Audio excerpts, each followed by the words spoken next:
Negara ini menyimpan banyak sejarah dan bangunan-bangunan kuno dengan penduduknya yang ramah serta banyak melahirkan ulama dan ilmuwan dunia. Inilah Uzbekistan.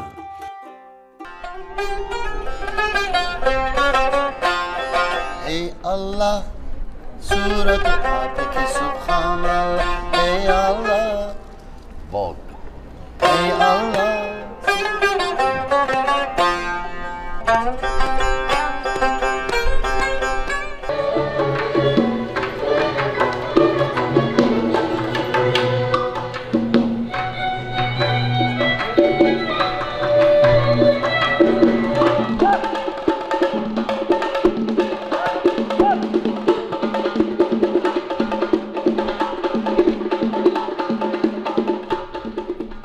Uzbekistan merupakan sebuah negara berdaulat di Asia Tengah. Uzbekistan menjadi bagian dari Uni Soviet pada tahun 1924 setelah serangkaian perang saudara dan konflik. Sebelumnya, wilayah ini adalah bagian dari Kekaisaran Rusia. Setelah runtuhnya Uni Soviet pada tahun 1991, Uzbekistan memproklamasikan kemerdekaannya dan menjadi Republik Uzbekistan yang merdeka dan menjadi salah satu negara berpenduduk mayoritas Muslim.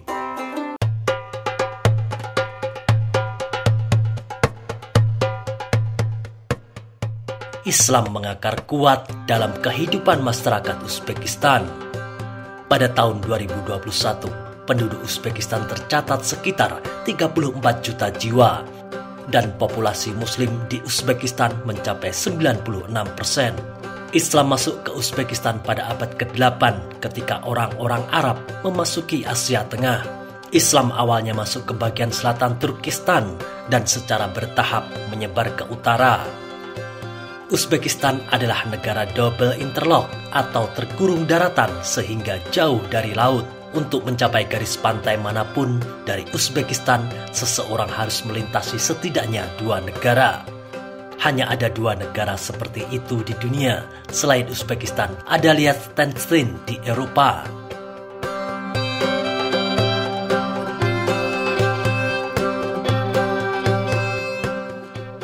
Dahulu Uzbekistan merupakan jalur sutra perdagangan yang dikelilingi oleh Kazakhstan, Kirgistan, Tajikistan, Afghanistan, dan Turkmenistan. Di Uzbekistan terdapat 4 kota bersejarah, yaitu Khiva, Tashkent, Bukhara, dan Samarkand. Samarkand dan Bukhara dikenal sebagai kota tua yang banyak melahirkan ulama-ulama besar Islam. Bahkan Samarkand telah berdiri sejak tahun 700 sebelum Masehi dan sekarang merupakan kota kedua terbesar di Uzbekistan. Bukhara adalah pusat budaya dan sejarah di Uzbekistan, dikenal dengan julukan Kota Seribu Menara. Bukhara dipenuhi dengan bangunan-bangunan bersejarah yang mencerminkan periode keemasan Islam di wilayah ini. Dinding-dinding bata merah tua, jalan-jalan berbatu, dan pasar-pasar tradisional menjadikan Bukhara sebagai destinasi yang memukau bagi para pelancong yang mencari pengalaman yang berbeda. Ditambah masyarakat yang sangat ramah dalam menyambut wisatawan asing. Salah satu hal yang paling mencolok tentang Uzbekistan adalah keramahan dan kedermawanan penduduknya.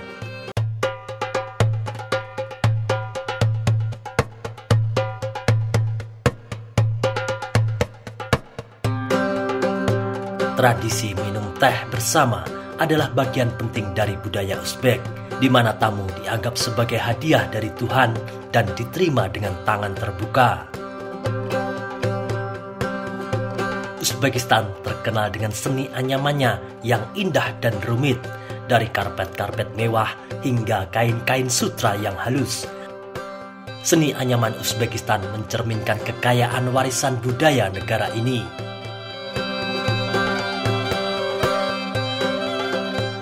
Di kota Bukhara yang paling terkenal adalah Labirin Bukhara yang terdiri dari 150 madrasah, masjid, dan bangunan bersejarah lainnya yang menjadikan salah satu kota bersejarah terbaik di Asia Tengah.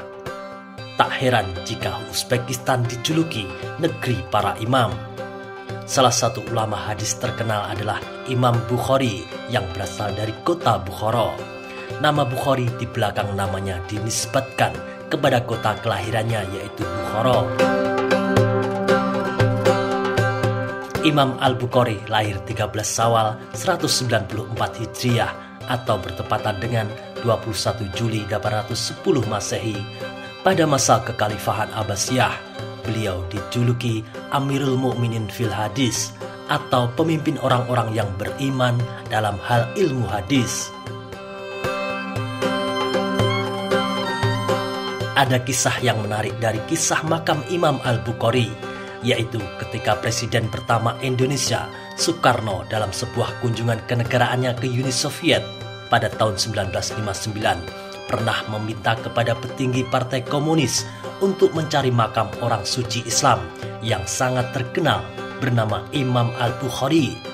Saat itu Uzbekistan masih dalam pemerintahan Uni Soviet. Bung Karno mengatakan, "Saya mau datang ke Moskow dengan satu syarat mutlak yang harus dipenuhi." "Tidak boleh tidak," tegas Bung Karno kepada Uni Soviet. Petinggi Partai Komunis Uni Soviet balik bertanya, "Apa syarat yang Anda ajukan?" Bung Karno menjawab, "Temukan makam Imam Al-Bukhari, saya sangat ingin menziarahinya." Petinggi Partai Komunis Uni Soviet kembali menghubungi Bung Karno dengan berkata, "Maaf Paduka Presiden, kami tidak berhasil menemukan makam orang yang Paduka cari. Apa Anda berkenan mengganti syarat Anda?" Bung Karno lantas menjawab, "Kalau tidak ditemukan, ya sudah, saya lebih baik tidak usah datang ke negara Anda." Selanjutnya, setelah makam Imam Al-Bukhari ditemukan, petinggi Partai Komunis mengabari Bung Karno. Sambil tersenyum, Bung Karno mengatakan, "Baik, saya datang ke negara Anda." Setelah dari Moskow tanggal 12 Juni 1961, Bung Karno tiba di Samarkand. Sehari sebelumnya, puluhan ribu orang menyambut kehadiran pemimpin besar revolusi Indonesia ini di kota Tashkent, Uzbekistan. Pada saat kedatangan beliau di makam Imam Al-Bukhari, Soekarno langsung menziarahi sampai pagi hari dan tidak tidur. Komplek pemakaman Imam Al-Bukhari tidak mungkin seindah dan semegah itu tanpa peran Bung Karno, Presiden pertama Republik Indonesia. Imam Al-Bukhari dimakamkan di Samarkand sekitar tahun 870 Masehi. Cendekiawan Muslim lainnya yang juga berasal dari Uzbekistan yaitu Imam At-Tirmizi. Beliau adalah seorang ahli hadis. Beliau pernah belajar hadis dari Imam Al-Bukhari. Beliau menyusun kitab Sunan At-Tirmizi dan kitab Al-Ilal. Selanjutnya adalah Abu Mansur Al-Maturidi yang merupakan salah satu pelopor ulama fikih dan ulama ahli kalam. Imam Al-Maturidi dilahirkan di Maturid, sebuah pemukiman di kota Samarkand. Selanjutnya adalah Imam Bahauddin An-Naqsabandi. Beliau adalah pendiri Thariqah Naqsabandiyah, salah satu thariqah cukup besar di kalangan Islam dan juga salah satu thariqah terbesar di Indonesia. Beliau merupakan sosok ulama keturunan Nabi Muhammad SAW dari jalur Sayyidina Husain. Selanjutnya adalah Imam Abu Lais As-Samarqandi.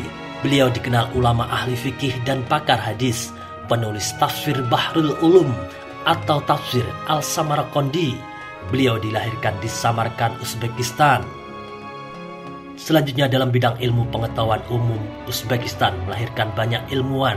Di antaranya adalah Ibnu Sina. Ibnu Sina adalah ilmuwan di bidang pengobatan modern. Di negara barat ia dikenal dengan nama Avicenna.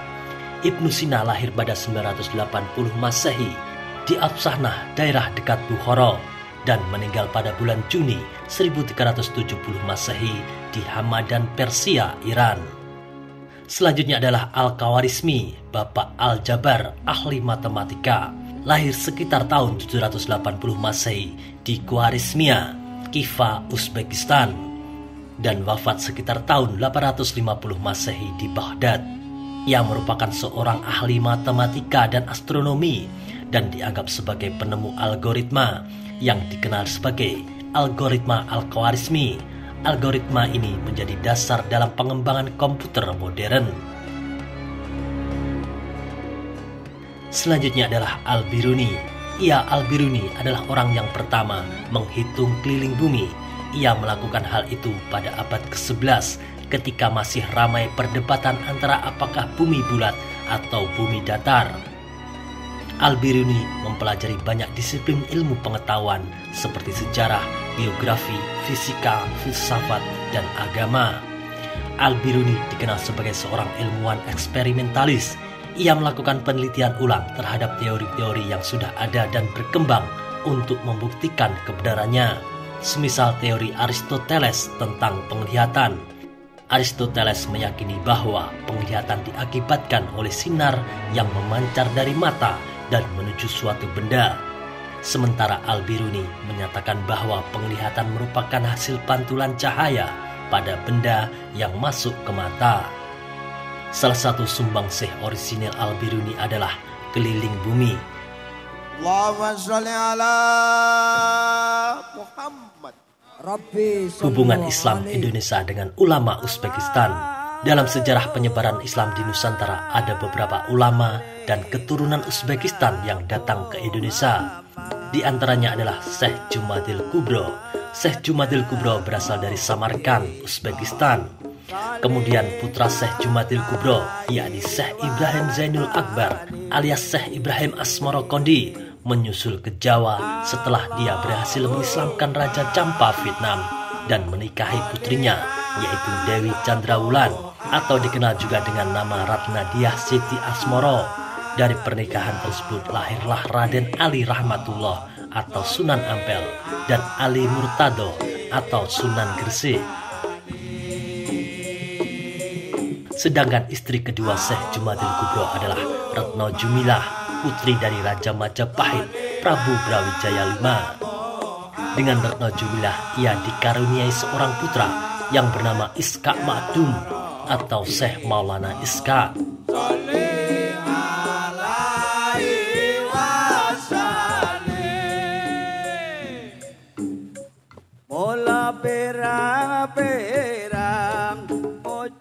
Syekh Ibrahim Asmorokondi memiliki peranan penting dalam syiar Islam di Nusantara. Ia merupakan salah satu guru dari para wali yang mengajarkan ilmu agama dan tasawuf. Ia juga membantu para wali dalam penyebaran ajaran Islam dengan cara damai dan bijaksana. Makam Syekh Ibrahim Asmorokondi terletak di Tuban yang selalu ramai dikunjungi oleh peziarah. Sedangkan Sunan Ampel dimakamkan di Surabaya. Dan Ali Murtado atau Sunan Gresik, makamnya terletak di kota Gresik, Jawa Timur. Itulah ulasan singkat tentang Uzbekistan.